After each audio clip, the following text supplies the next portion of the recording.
తపస్విభ్యోధికో యోగి జ్ఞానిభ్యోపి మతోధికః కర్మిభ్యశ్చాధికో యోగి తస్మాద్ యోగి భవార్జున.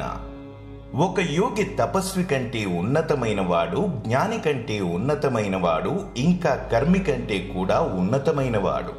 కాబట్టి ఓ అర్జున, నీవు యోగి అవ్వటానికి ప్రయత్నించుము.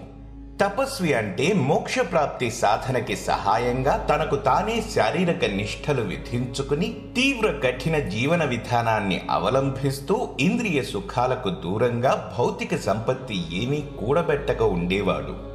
జ్ఞాని అంటే చురుకుగా ప్రయత్నపూర్వకంగా జ్ఞాన సముపార్జన చేసే ఒక చదువుకున్న వ్యక్తి.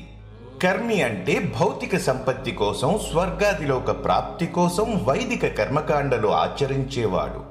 వీరందరికన్నా యోగియే శ్రేష్ఠుడని శ్రీకృష్ణుడు చెబుతున్నాడు. దీనికి కారణం చాలా సరళమైనది. కర్మి, జ్ఞాని మరియు తపస్సుల యొక్క లక్ష్యం ప్రాపంచిక సంపాదన. వారు ఇప్పటికీ శారీరక దృక్పథంలోనే ఉన్నట్లు. యోగి భౌతిక పురోగతి కోసం పాటుపడట్లేదు, భగవత్ ప్రాప్తి కోసం శ్రమిస్తున్నాడు.